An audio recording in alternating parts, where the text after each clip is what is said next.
کشف الدجى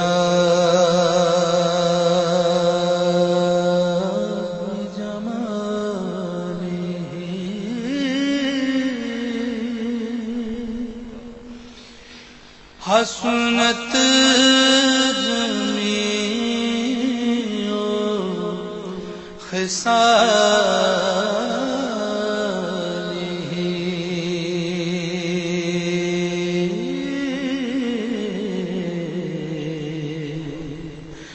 صلوا علیہ وآلہ.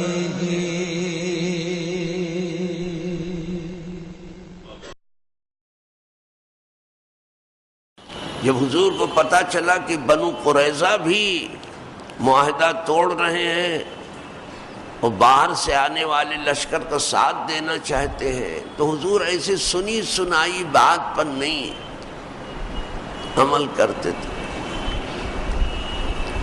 سعد ابن معاذ جو قبیلہ اوس کے سردار تھے، اور سعد ابن عبادہ جو قبیلہ خزرج کے سردار تھے، ان کے ساتھ کچھ آدمیوں کو بھیجا کہ جا کے دیکھو تو منظر کیا ہے بنو قریظہ کی سال میں. وہاں جب ان لوگوں نے جا کے دیکھا تو منظر ہی کچھ اور تھا. اسلحہ خانے کھلے ہوئے ہیں، ہتھیار سب نکالے جا رہے ہیں اور لوگوں میں تقسیم کیے جا رہے ہیں، پوری جنگ کی تیاری. تو کہا کیا ارادہ ہے آپ کا؟ تو انہوں نے کہا کہ اب ہم اس جنگ میں شریک ہونا چاہتے ہیں جو باہر والے کرنا چاہتے ہیں. کہا لیکن ہمارا آپ کا تو معاہدہ ہے. کہنے لگے نہیں اب ہمارا آپ کا کوئی معاہدہ. بہت سمجھایا انہوں نے، لیکن ان کی مت ایک بار جب اوندھی ہو گئی تو سیدھے ہونے کا نام وہ نہیں لے رہے تھے. اس میں کچھ تو میں بھی ہوئی. کچھ لوگ ان سرداروں کے ساتھ تھے تو سرداروں نے روکا کہ یہ تو میں کے وقت بات آگے نہ بڑھے. بس ہم کو تو اتنا معلوم کرنا تھا کہ تم کس حال میں ہو، صحیح تحقیق ہو جائے. صرف سنی سنائی خبر پر کچھ کام نہ ہو. وہاں سسپیکٹ والا معاملہ نہیں چلتا تھا. یہ فتنہ اس نام نہاد سیکولر حکومتوں نے ایجاد کیا ہے. خدا انہیں غارت کرے. سیکولرزم کے نام پر جو یہ تباہی لائے ہیں اہل مذاہب کے لیے، شاید کوئی مذہب والا سن کر کے بھی تھرا اٹھائے گا. لیکن کچھ ہیں نام نہاد اہل مذاہب جو ان آدمیوں پر بھی آنسو بہا رہے ہیں جن پر آج کوئی آنسو بہانے والا. وہ ان پر آنسو نہیں بہا رہے ہیں، اپنی حرام کی کمائی پر آنسو بہا رہے ہیں کہ اب کمائیں گے کہاں حرام سے، اور اب دلالی کی بھیک ملے گی کہاں سے. چلو سرکار نے فرمایا تھا کہ جیسا کچھ دیکھنا، اگر وہ معاہدے سے نہیں پھرے ہیں تو اعلانیہ کہہ دینا کہ یہود معاہدے سے نہیں پھرے ہیں، ہمارا ان کا معاہدہ ہے، وہ معاہدے پر قائم ہے. اور اگر پھر گئے ہو تو اشارے سے بتانا تاکہ لشکر میں جو ہے کم ہمتی نہ آئے. کہ اب اندر سے بھی حملہ ہوگا تو اندر کو سنبھالیں گے کہ باہر کو سنبھالیں گے. تو ان سرداروں نے وہی کیا، اشارے سے حضور کو بتا دیا کہ بات صحیح ہے، یہ لوگ معاہدے سے پھر گئے. لیکن دھیرے دھیرے مسلمانوں کو معلوم ہو گیا. لیکن وہ بڑے جانثار تھے، بڑے شیر دل تھے. انہوں نے کہا بس اللہ جو چاہے سو کرے. اگر یہ بھی دشمن گھر سے بھی جو ہے دشمنی کی لپٹ نکل رہی ہے، آنے دو پھر ٹھیک ہے. لیکن اس موقع کی منظر کشی کیا ہے، ہنالک ابتلی المومنون، اس وقت آزمائے گئے ایمان والے، وہ زلزلو اور ہلا دیے گئے، زلزلہ یعنی ہلا دیے گئے، جھنجھوڑ دیے گئے، زلزالاً شدیدہ، بڑی شدت سے ہلا دینا، زمین پاؤں سے نکل گئی تھی۔ ایسے وقت بہت آئے ہیں ایمان والوں کے۔ جی صاحب، کون ایسا ہے کہ اس کا امتحان یہاں نہیں ہو رہا ہے؟ سب کا ہوتا ہے، جو جیسا ہے اس کے لائق امتحان ہو رہا ہے۔ بغیر امتحان کے کیسے آپ پاس ہو جاؤ؟ حد یہ ہے کہ قبر میں بھی جاتے ہی امتحان تو دینا ہے، اور حشر میں بھی امتحان ہی تو ہے، اور کیا ہے؟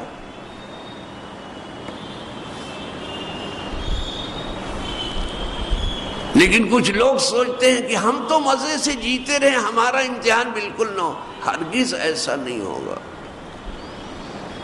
بہت سخت امتحان ہوگا۔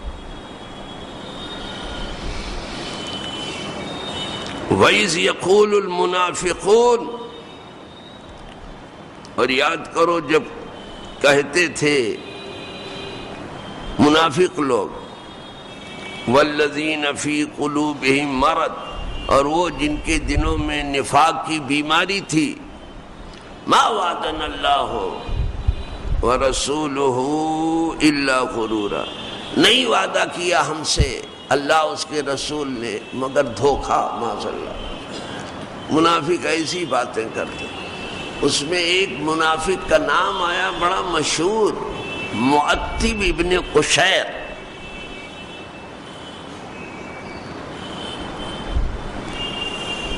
یہ تو کہتا پھرتا تھا،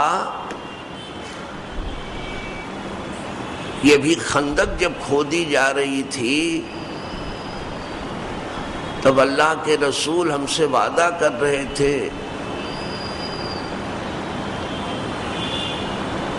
کہ کسریٰ کی اور قیصر کی خزانے کی کنجیاں ہمیں دے دی گئی ہیں، یعنی ہمیں بتا رہے تھے کہ مسلمان قیصر کو بھی فتح کریں گے اور کسریٰ کو بھی، یہ سب حکومتیں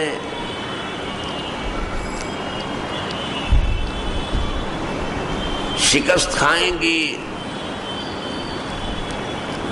اور اس کی فرما روائی مسلمانوں کے ہاتھ آئے گی۔ کل تو ہمیں قیصر و کسریٰ کے فتوحات کی خبر سنائی جا رہی تھی، اور آج ہمارا حال یہ ہے، باہر کا لشکر آ گیا ہے تو ہم باہر نکل کر کے قضائے حاجت نہیں کر سکتے، مدینے کے باہر نہیں نکل سکتے، اس طرح سے چاروں طرف گھرے۔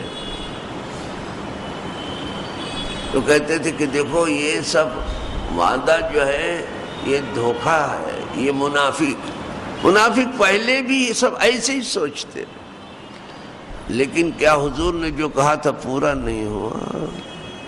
کسریٰ فتح ہوا، قیصر کو شام سے باہر نکلنا پڑا، وہ عہد فاروقی میں۔ بلکہ حضور نے ایک دیہاتی کو کسریٰ کا کنگن پہنا دیا تھا، سراقہ ابن جوشم کو۔ فاروق اعظم نے سنا تھا کہ حضور نے پہنا دیا ہے، کہا بلاؤ سراقہ کو۔ وہ کنگن آ گیا ہے، آیا۔ سراقہ بھی اسی انتظار میں تھے، وہ مرنے کے لیے تیاری نہیں تھے۔ ایک مرتبہ بہت علیل ہو گئے، لگتا تھا بچیں گے نہیں، اور یہاں تو کچھ لوگ پہلے ہی فاتحہ پڑھنے لگتے ہیں۔ کتنے لوگ مرے نہیں، ان کی فاتحہ ہو چکی ہے، شاید میں بھی ان میں ایک ہوں۔ کتنے لوگ مرے نہیں، ان کی فاتحہ ہو چکی ہے۔ ارے پہلے اپنی پڑھ لو یار، بعد میں کسی کی پڑھنا تھا۔ لیکن خیر خواہوں کو کون منع کرنے جائے، یہ بے خواہ اچھے لوگ ہیں، اچھا سوچتے ہیں، لیکن اپنے اوپر بھی پڑھو تھوڑا سا۔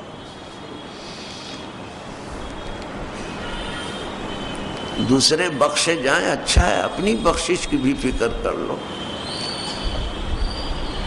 سراقہ ابن جوشم بہت علیل ہوئے. کسی نے کہا کہ اب لگتا ہے آپ کے کچھ ہی وقت رہ گئے ہیں، وہ کچھ دیر ہی کے مہمان آپ لگتے ہیں. وہ تمتما کے اٹھ کے بیٹھ گئے، حالانکہ بہت علیل تھے. مارے غصے میں بیٹھ کہا ہرگز نہیں مروں گا میں تو ہرگز نہیں مروں. کہا کیوں نہیں مرو گے آپ؟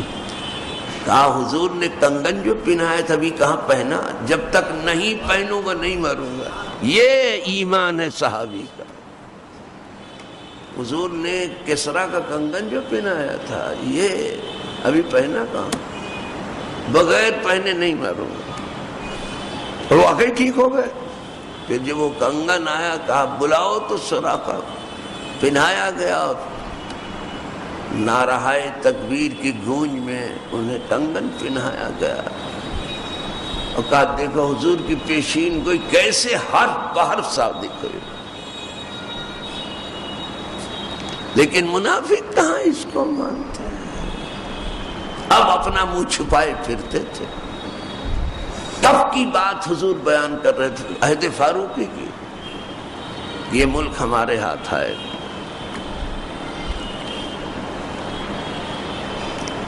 تو منافق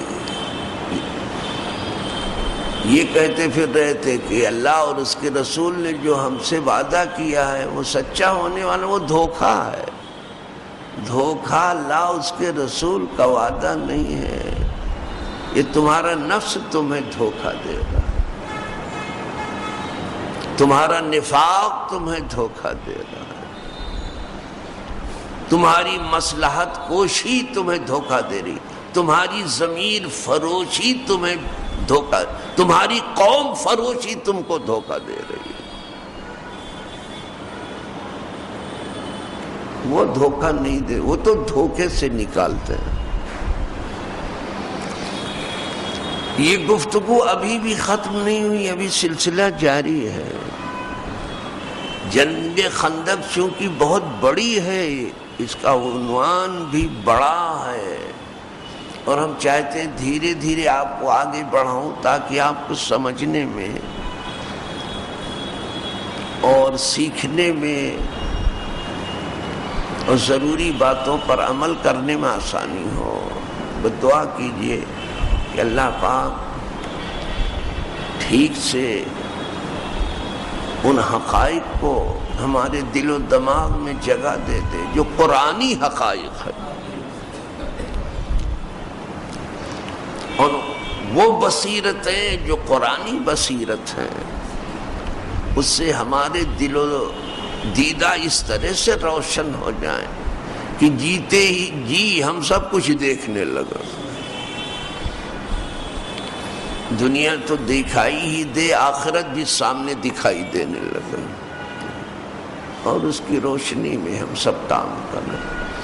اللہ زندگی مومنانہ عطا کر رہے، موت شہداء کی عطا کر، پڑوس صدیقین کا عطا کر،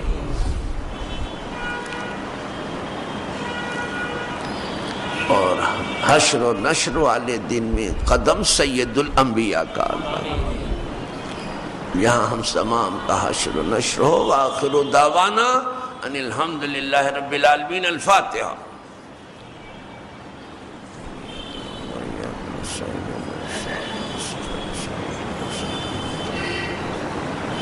ان اللہ و ملائکتہ یصلون علی النبی یا ایھا الذین آمنوا صلوا علیہ وسلموا تسلیما. اللہم صل وسلم علی سیدنا محمد وآلہ وآصحابہ وبارک وسلم صلاۃ وسلاما علیک یا رسول اللہ. سبحان ربک رب العزة عما یصفون وسلام علی المرسلین.